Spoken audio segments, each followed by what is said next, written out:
세상이 참 각박하다, 삭막하다 하는 것을 느낄 때가 있습니다. 좀 오래된 뉴스인데 뉴스를 본 적이 있는데 한 아이가 교통사고를 당했습니다. 그런데 무려 18명이나 그냥 지나쳐 가버리는 것입니다. 이렇게 방치했다가 2차 사고까지 당한 거죠. 그래서 19번째 지나가던 청소하던 아주머니가 그 아이를 데리고 병원에 급히 갔는데 뇌사 상태에 빠졌던 그 뉴스를 본 적이 있습니다. 그러면서 우리는 늘 얘기하죠. 세상이 왜 이렇게 몰인정한가? 왜 이렇게 삭막한가? 어떻게 저럴 수가 있는가? 하는 그런 생각을 하면서 같이 마음을 아파합니다. 그런데 우리가 이런 상상을 한번 해볼까요? 우리가 그 옆을 지나가는 19번째 사람이었다면 여러분은 어떻게 했을 것 같습니까? 저는 어떻게 했을까요? 사실 자신이 없습니다. 기껏 잘 해봐야 전화하는 겁니다. 119에 전화하는 거, 그거 잘 해봐야 그 정도이고, 누가 옆에서 용기 있는 사람이 앞에 나서서 이렇게 긴급하게 할 때 그거 보고 뒤따라는 갈 수 있지만 주도해서 그 아이를 어떻게 할 수 있는 그런 모습은 제 안에 없습니다. 아마 저 역시도 방관자가 되지 않을까 하는 거죠. 사실 이런 데 나서는 게 두렵습니다. 왜 그럴까요? 이런 말 있죠. 덤터기라는 말 있죠. 덤터기를 쓰다. 억울한 누명을 쓰는 거죠. 그렇게 그 사람을 그 아이를 돕다가 잘못되면 그 잘못이, 그 피해가, 그 보상이 누구에게 옵니까? 우리가 지금까지 뉴스나 이런 것들을 보는 것처럼 덤터기를 쓰는 거죠. 그런 우려가 있기 때문도 있습니다. 사실 이런 일들이 굉장히 많죠. 또 한 뉴스를 보는데 83세의 노인이 동네 병원에서 떡을 먹다가 목에 걸렸습니다. 그래서 숨을 못 쉬고 얼굴이 파래지고 있는데 의사 선생님이 긴급하게 이렇게 배를 치는, 긴급하게 허리를, 가슴팍을 이렇게 치는 긴급 보호 이렇게 하는데 다행히 이 목에 있던 떡 3개가 이렇게 나왔습니다. 그래가지고 동네 병원이 아니고 큰 병원으로 옮기는데 다음 날 아들이 찾아왔는데 고맙다는 인사를 한 게 아니라 갈비뼈가 부러졌다고, 어떻게 했길래 이렇게 됐냐고 오히려 따지고 있는 거죠.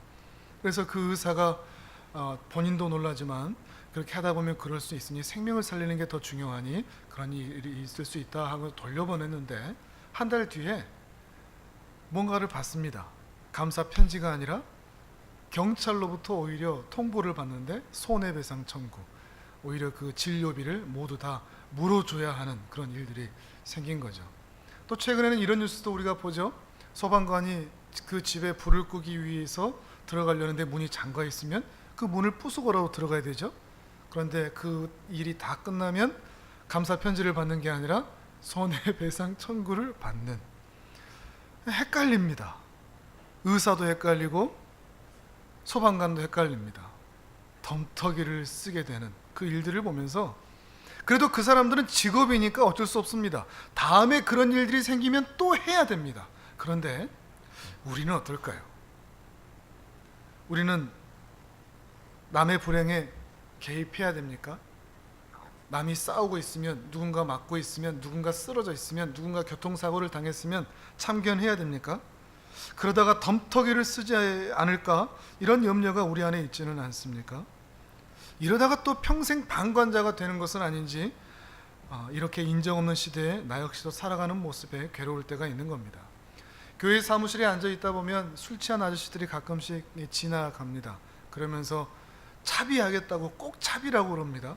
1,000원만, 5,000원만, 10,000원만 이러면서 어디를 가야 되는데 차비가 필요하다고 얘기를 합니다. 딱 봐도 술 취한 아저씨고 이 돈을 주면 틀림없이 술 마시러 간다 하는 것을 알 수밖에 없는, 그런데 그 행색이 너무 남루하고 그 표정이 너무나 처져 있고 괴롭죠. 근데 마음에 또 고민이 됩니다. 이게 돈을 주면 틀림없이 술을 마실 텐데 이거 돈을 줘야 되나? 또 안 도와주자니 이 신자의 양심상 또 마음이 괴로운 것이 함께 있는 거죠. 이럴 땐 참 애매합니다.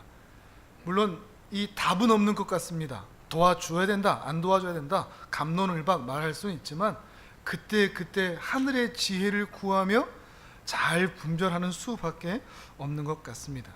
그러면서도 마음에 이런 한켠에 이런 고민이 있습니다.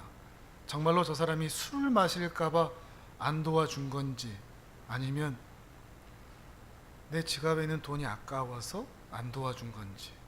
사실 마음 한편에 그것도 있는 겁니다.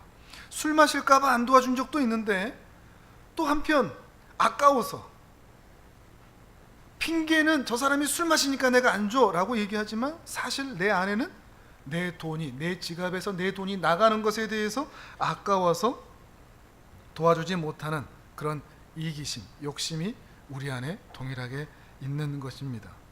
또 어려운 사람을 돕다가 내 시간을 쓰고 내 힘을 쓰고 내 에너지를 쓰고 내 관심을 쓰고 내 정성을 쓰는데 잘못하다가 덤터기를 쓰게 될까봐 그 사람이 아프든지 그 사람이 괴롭든지 그 사람이 사고를 당했든지 우리는 모른 채 내 안에 있는 이기심에 이끌려 행동할 때가 있다는 것입니다.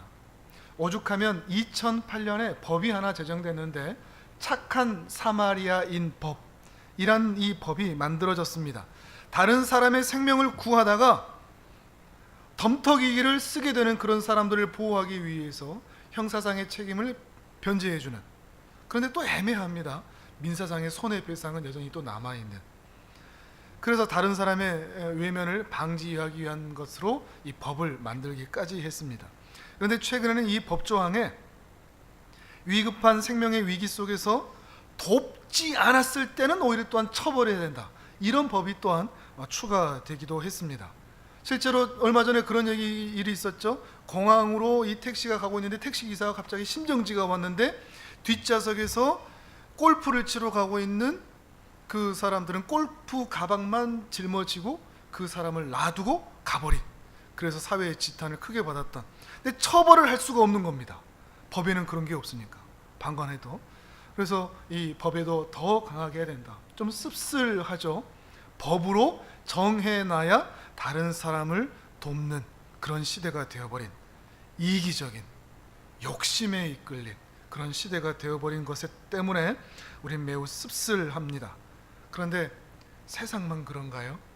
교회는 어떻습니까? 장애인들이, 지적장애인들이 또는 육체적인 장애인들이 함께 하기가 쉽지 않은 교회입니다.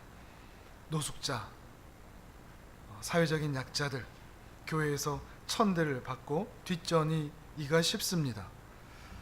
반대로 교회 재정이 보탬이 되고 사회적 지위, 명망에 있는 사람들은 환대를 받고 앞줄에 나와 있는, 스포트라이트를 받는 이 현실이 이 시대 교회의 현실인 거죠.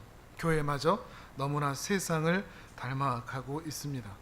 그러나 오늘 우리가 이 말씀을 통해서 마음에 분명히 새겼으면 좋겠습니다. 교회는, 그리고 성도는 이 세상에 심기워진 축복의 통로라는 것입니다. 축복의 통로라는 것은 그저 듣기 좋으라고 하는 말이 아니라 하늘의 은혜를 땅으로 흘려보내는 게 축복의 통로입니다.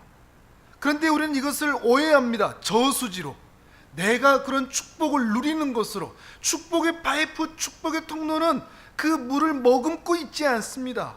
하늘의 축복을, 축복의 통로를 통해서 세상으로 흘려보내는 게 축복의 통로인데, 신자들마저도 자신들이 축복의 저수지가 되고 싶은, 머금고 싶은 이 시대에 살아가고 있는 것이죠. 이 선한 사마리아인의 비유, 이 비유를 통해서 우리 안에 이런 이기심들을 어떻게 물리칠 수 있을지, 우리가 신자로서 어떻게 살아야 할지를 분명하게 말씀해 주는 비유라 하는 것입니다. 그런데 사실 우리가 이 비유는 좀 피하고 싶은 것이 사실입니다. 외면당하는 비유죠. 주일학교 아이들한테 가르쳐 주긴 좋습니다. 이렇게 살아야 돼.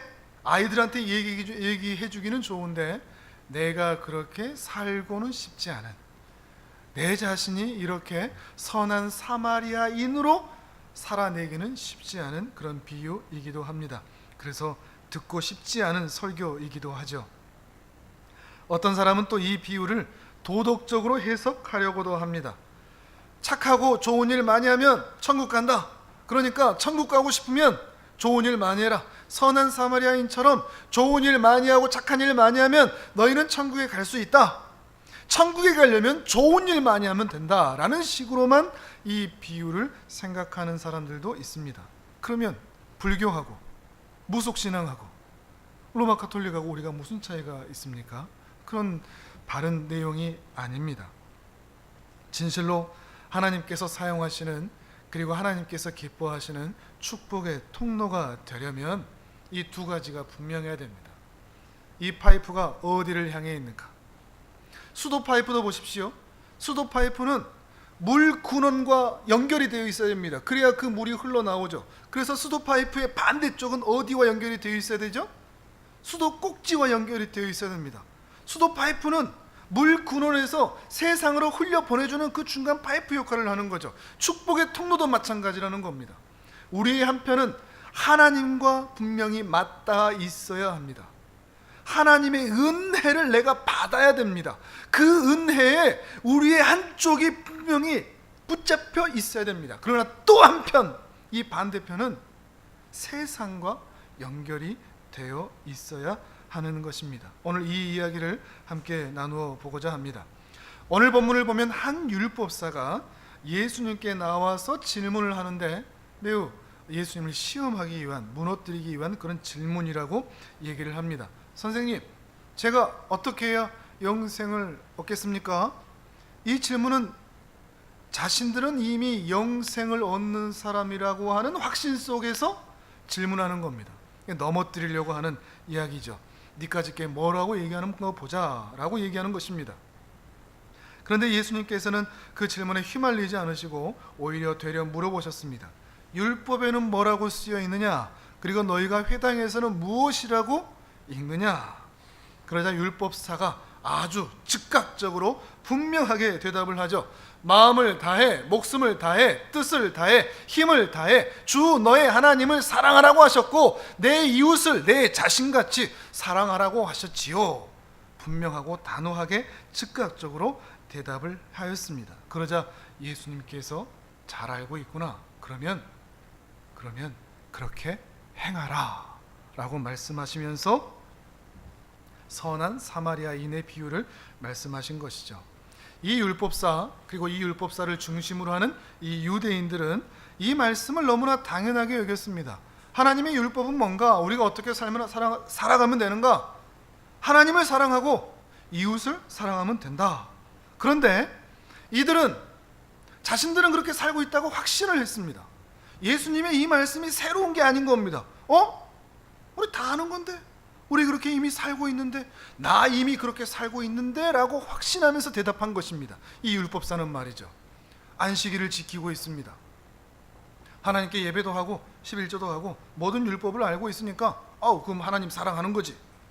또 율법대로 부모를 공경하라고 했으니까 물론 고르반 부모님께 드릴 거 하나님께 먼저 드리면 그것도 안 되는 거니까 율법에 접촉되지 않은 항의에서 부모에게 공경하는 거니까 뭐 괜찮은 거고, 살인하지 말라 이것도 때리고 싶은 사람이 있으면 40대가 안 되는 39대까지만 때리고 그 사람 혹시 죽여도 율법에 그렇게 정해냈으니까 나는 그 사람이 죽어도 내 죄가 아니고, 그러니까 나는 그 사람이 죽었어도 난 살인한 거 아니고, 간음하지 말라 그렇게 얘기를 했어도 모세가 이혼증서 써서 내쫓으면 그거 이혼 아니라고 그랬으니까, 그건 간음한 거 아니라고 그랬으니까 내가 새로운 사람을 만나도 난 간음한 거 아니고, 그러니까 나는 율법을 범하지 않았다, 난 율법을 다 지켰다 라고 생각했던 사람들이 바로 이 유대인들인 것입니다. 그런데 27절의 말씀을 자세히 한번 보시겠습니까? 우리 27절을 같이 읽습니다. 시작. 대답하여 이르되 내 마음을 다하며 목숨을 다하며 힘을 다하며 뜻을 다하여 주 너의 하나님을 사랑하고 또한 내 이웃을 내 자신같이 사랑하라 하였나이다. 아멘. 마음을 다하고 목숨을 다하고 힘을 다하고 뜻을 다하여, 마음, 목숨, 힘, 뜻, 이게 중요한 게 아니고 뭐가 중요할까요? 다 해라, 다 해라. 몇 %로 하나님 사랑하라는 겁니까? 100%인 거죠. 근데 유대인들은 10%쯤 사랑했으니까, 사랑의 흔적이 있지 않습니까? 10%면 다른 것 사랑하다가 하나님도 사랑하니까 우린 하나님 사랑한 겁니다. 이 차이가 있는 거죠. 10% 사랑해놓고 우린 하나님 사랑했다 하는 거죠. 이웃사랑도 마찬가지입니다. 10%만 사랑해놓고 90%는 다 자기가 누리면서 10%만 해놓고 우리는 이웃사랑 다 했다라고 얘기하는 거죠. 그러나 예수님께서는 아니다, 100%를 사랑하는 것이다. 온 힘을 다해서 하나님 사랑하고 너를 그렇게 사랑하듯이 너의 이웃도 그렇게 사랑해야 한다 말하고 있는 것입니다. 그러면서 예수님께서 말씀하길 원하시는 것은 너희 그렇게 하나님 사랑 못하고 있어. 너희 지금 이웃 사랑 못하고 있어. 너희 스스로는 우리가 하나님도 사랑하고 이웃도 사랑하고 확신하고 있지, 너 스스로 최면에 건 거야. 네가 하나님의 율법을 다 지키고 있다고 착각하고 있지. 아니야, 너희는 온전히 하나님을 사랑하고 있지 않아. 이웃을 사랑하고 있지 않아. 아니, 너희는 그렇게 사랑할 수 있는 존재가 아니야. 그렇게 말씀하시면서 이 율법을 말씀하고 계시는 것입니다. 그런데 유대인들은 이 말을 이해를 못합니다. 그래서 말하죠. 자기를 옳게 보이려고, 우리는 다 지키고 있는, 예수님은 너희는 못 지키고 있다니까, 너희는 그렇게 사랑하지 못한다니까 말씀하시는 건데, 유대인들은 율법사는 그 생각을 전혀 이해하지 못한 채 자기를 옳게 보이려고, 우리는 다 지켰어요, 율법에 저촉되지 않는 그런 삶을 살았어요 하면서, 그러면 우리의 이웃이 누군가요? 제가 그 이웃을 다 섬겨왔는데 또 섬기죠? 이런 식으로 물어본 것입니다. 그러면 제가 섬겨야 할 이웃이 누구입니까? 물은 것이죠. 그러나 주님의 마음은 결코 그것이 아니었습니다. 자기 자신이 축복의 진원지로 생각했습니다. 자기 자신이 그 축복을 누릴 사람들로 생각했습니다. 자기 자신이 축복의 진원지가 되어 하나님으로부터 은혜를 받아야 할 사람인데도 불구하고 자기 자신이 그 은혜의 시작점이 되고, 자기 자신이 그 은혜를 만드는 사람이 되고, 자기 자신이 그 은혜를 흘려보낼 수 있는 사람이 되어서 자기가 축복의 저수지가 되고 만 사람들이 바로 이 율법사 그리고 유대인들인 것입니다.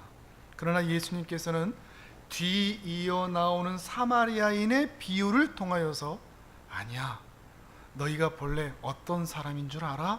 라고 말씀하시면서 이 비유를 통해서 우리의 존재가 어떤 존재인지, 그리고 우리에게 구원자가 필요하다는 것이 어떤 의미인지, 그리고 우리가 이제는 어떻게 살아야 하는지를 말씀해 주고 있는 것입니다. 우리가 이 율법사처럼, 그 유대인들처럼 나의 종교적인 행위를 통하여 내 자신이 만족하고 난 이 정도면 됐지라는 마음으로 자기 기만 가운데 살지 않으려면 오늘 우리가 이 비유를 통해서 간략하게 두 가지를 분명히 마음에 새겨야 됩니다. 첫 번째는 예수님을 진정으로 알라입니다. 두 번째는 그 예수님을 따르라, 예수님을 진실로 닮아라 하는 거죠. 예수님을 분명히 알아야 합니다. 어떻게 하는가? 우리 기독교 신앙에서 그리스도인들이 무엇보다도 먼저 생각해야 할 것은 우리가 얼마나 비참한 존재였고 예수님의 은혜가 얼마나 크고 놀라운 것이며 예수님으로부터 우리가 어떤 사랑을 받은 존재인지 그것을 확인하는 것입니다. 선한 사마리아인과 같은 예수님, 그분에게 우리가 어떤 은혜를 입었는지 그것을 확인하는 거죠. 오늘 본문을 보십시오. 어떤 사람이 강도를 만났다고 했죠. 강도가 옷도 벗기고 때려서 거의 죽게 되었습니다. 지나가는 사람들이 다 외면하죠. 덤터기를 쓸까봐 모두 피하여 지나갑니다. 그대로 두면 이 사람은 반드시 죽습니다. 반드시 죽습니다. 그렇습니다.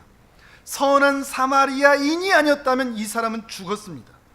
이 사람이 불쌍히 여겨주지 않았다면 이 사람은 죽었습니다. 기름과 포도주를 상처에 붓고 싸매주지 않았다면 이 사람은 죽었습니다. 자기가 타던 짐승, 그 짐승에 자기가 내려와서 이 사람을 얹혀주지 않았다면 이 사람은 죽었습니다. 이 사람이 자기 돈을 내어서 치료해 주지 않았다면 이 사람은 죽었습니다. 이 이야기가 선한 사마리아인과 강도의 이야기가 겹치지 않습니까? 누구의 이야기가 비칩니까? 겹칩니까? 끔찍한 이야기 하나 해볼까요? 만약에 예수님이 우리의 죄를, 우리의 불행을 지나치셨다면, 우리가 사망으로 달려가고 있고 지옥으로 달려가고 있고 사단의 아가리에 씹힌 바 되고 있는데 우리를 외면하셨다면, 저 성자 하나님께서 우리를 위해서 예수님으로 태어나 주지 않으셨다면, 그 예수님이 십자가에 달리셔서 우리를 위하여 대신하여 그 모든 대가를 치루어 주지 않으셨다면 우리는 어떻게 되었을까요? 우리는 죽었습니다. 먼저 이 비유를 통해서 생각할 것이 이것입니다. 착하게 살자, 이게 아닙니다. 내가 누구냐? 우리 예수님이 누구냐? 내가 바로 그 강도 만난 사람 아니냐? 내가 바로 그 강도 만난 사람인데 예수님이 나와 아무런 상관이 없는데 나에게 찾아와 주셔서 나를 사랑해 주시고 나를 불러주시고 나를 안아주시고 나를 이끌어 주신 분이 아니시냐?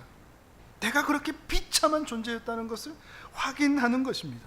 이것을 먼저 기억해야 합니다. 우리가 그런 상황에 있던 존재였다는 것을 기억해야 합니다. 우리가 예수님께 어떤 빚을 지고 있다는 것을 기억해야 합니다. 우리를 외면하지 않으시고 우리를 살리신 주님의 은혜를 기억해야 합니다. 그 은혜를 기억하는 한, 내 비참한 존재를 기억하는 한, 내 개구리 올챙이적을 기억하는 한, 우리는 하늘로부터 시작하는 축복의 통로로서의 삶을 살 수 있는 겁니다. 축복의 통로, 그것은 이것을 생각하는 겁니다. 내가 얼마나 비참한 존재인가, 그리고 그분이 나에게 어떤 은혜를 주셨는가, 이것을 기억해야 축복의 통로의 한쪽 끝이 하늘에 닿아 있는 것입니다. 두 번째로는 예수님을 따라야 한다는 것입니다. 선한 사마리아인인 예수님을 닮은 선한 사마리아인의 삶을 살아야 하는 것입니다. 우리는 그저 천국 가기 위해서 착한 일 하는 게 아닙니다. 지옥 가기 싫어서 좋은 일 몇 번 하자는 것도 아닙니다. 우리가 하늘창고 사역을 하는 이유도 마찬가지입니다. 지역에 소외받고 잠시 어려움 중에 있는 분들, 그 사람들에게 박수 좀 받자고, 인정 좀 받자고, 세상의 뉴스에 좀 나오자고 우리 착한 일 하는 거 결코 아닙니다. 이유는 딱 하나입니다. 예수님이 그렇게 하셨기 때문입니다. 박수 받으려고 하는 거 절대 아닙니다. 예수님이 그렇게 나에게 해주셨기 때문에, 우리에게 해주셨기 때문에 아무 조건 없이, 아무 이유 없이 우리도 똑같이 그렇게 하는 겁니다. 예수님께 그 사랑을 받았으니 우리도 그렇게 베푸는 것입니다. 예수님도 두 번이나 율법사에게 이렇게 말씀하셨죠. 28절에 이것을 행하라, 이것을 행하라. 37절에서도 너도 이와 같이 자비를 베푸는 자가 되라, 그렇게 행하라, 그렇게 살아라 라고 말씀하신 것입니다. 율법사는 답을 다 알고 있었습니다. 즉각적으로 대답했다고 그랬죠. 마음, 목숨, 힘, 뜻 다해서 하나님을 사랑하죠. 내 이웃을 내 자신같이 사랑해야죠. 답은 즉각적으로 알고 있습니다. 그러나 알고 있다고 기독교 신앙에 대한 지식이 있다고 예수님 닮은 것은 아닙니다. 우리가 이것을 착각합니다. 신앙을 알고 있다고, 지식을 알고 있다고, 우리가 구원이 있다고 착각하는 겁니다. 예수님 닮았다고 착각하고 있는 겁니다. 율법사는 지식도 있었고 말도 많았습니다. 그러나 선한 사마리아인을 보십시오. 그가 한 말은 딱 한마디입니다. 나머지는 삶입니다. 행동입니다. 보시겠습니까?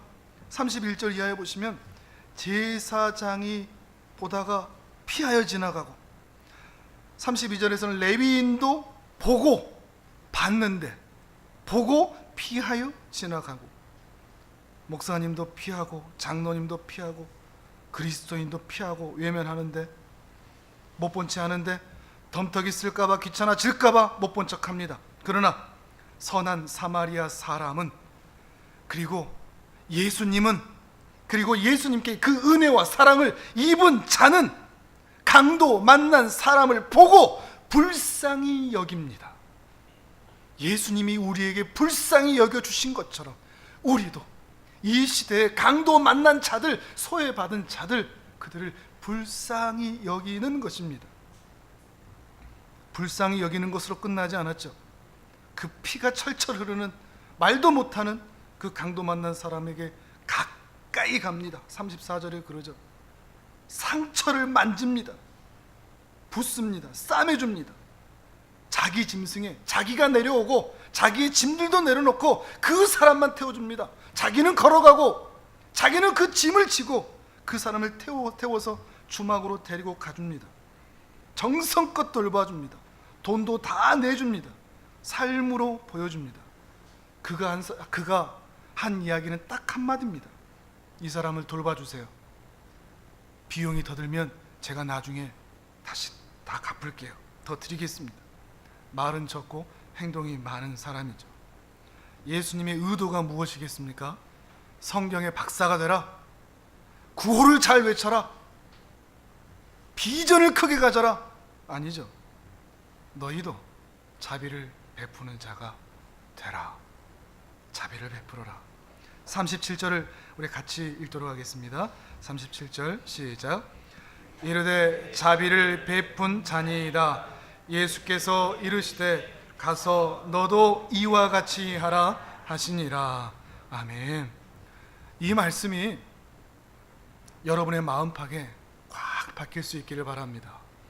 주님의 음성으로 들리실 수 있기를 바랍니다. 그렇지, 내가 축복의 통로인데, 내가 어떤 은혜를 받았는데 그 파이프의 한쪽 끝을 하나님께 늘 붙여놓고 내가 은혜 받은 사람인 것을 기억하고 그 파이프의 반대쪽을 내 논, 내 밭, 내 사업장, 내 집, 내 교회, 여기로 흘려보내는 게 아니라 우리가 종교생활하고 신앙생활하고 예배드리고 기도하는 이유가 내 복, 내 자식들 잘되고 나 잘되고 나 건강해지고 나 행복해지고, 이것이 내가 하나님의 은혜를 구하는 종교인으로 사는 이유가 아니라, 은혜를 받았으면 나는 축복의 파이프로 살고 어디로 흘려보낸다고요?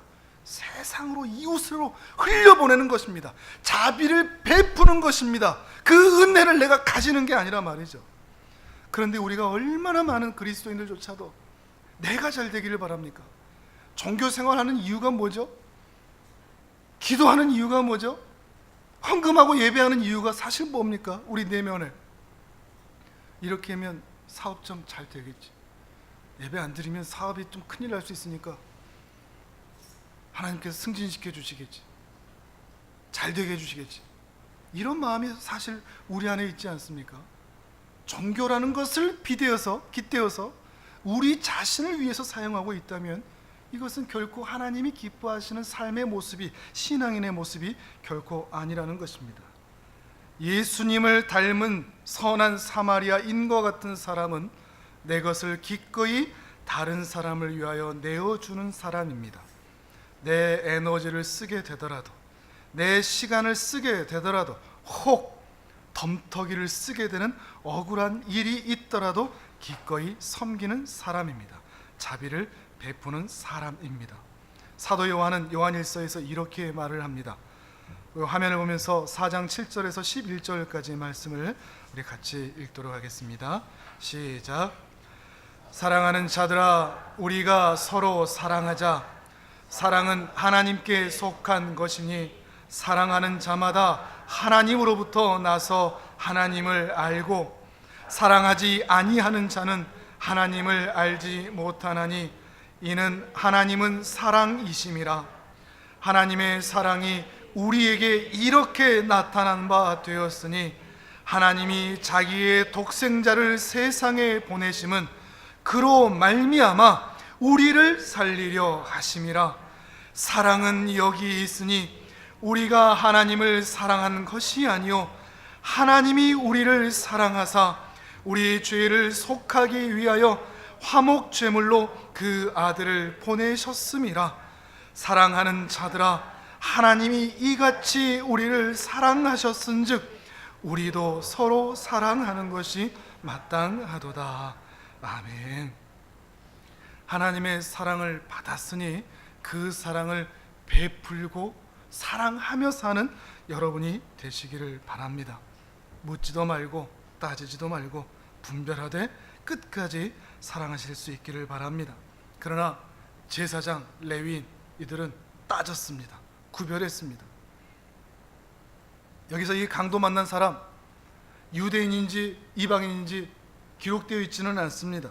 그런데 예루살렘에서 여리고로 가던 길 위에서 강도를 만났다고 하니 아마도 유대인일 확률이 매우 높을 것입니다. 그런데 이 강도가 그 사람이 옷을 싹 벗겨버렸습니다. 그러니까 옷을 통해서 유대인인지 이방인인지 알 수 있는데 알 수 있는 방법이 없게 되었습니다.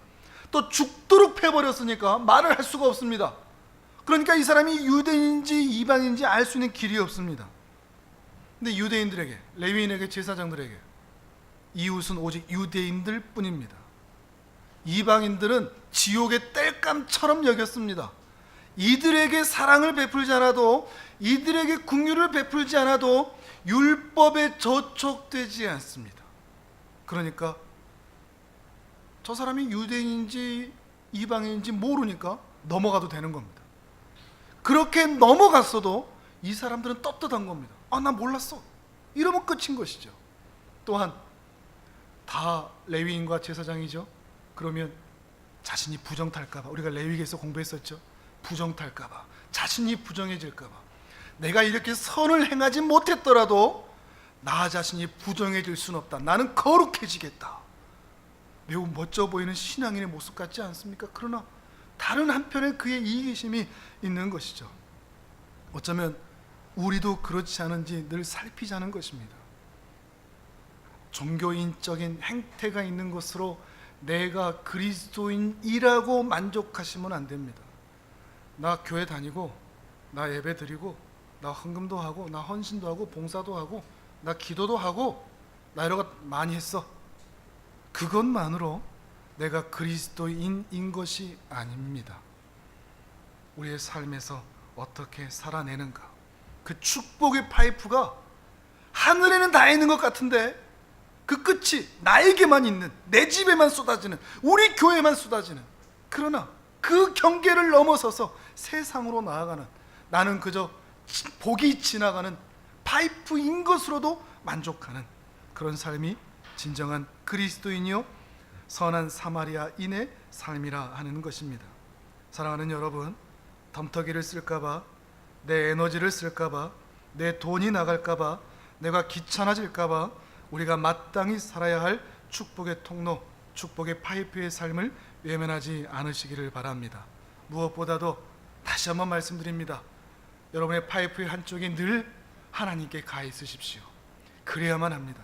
내가 어떤 존재인지, 내가 얼마나 비참한 존재인지, 내가 강도 만났던, 사단에게 강도당했던 그 비참한 존재였는지, 그런데 나 같은 놈을 주님께서 살리셨다는 그 은혜, 그게 늘 하나님께 다 있어야 됩니다. 이걸 잊지 않아야 우리는 세상으로 우리가 받은 복과 은혜를 나누어 줄 수 있는 것입니다. 왜 이렇게 살자고요? 예수님이 그렇게 사셨으니까요. 예수님이 그렇게 사셨으니 우리의 삶도 그렇게 살았으면 좋겠습니다. 이런 복된 은혜가 여러분의 인생 가운데 있기를 주님의 이름으로 축복합니다. 아멘.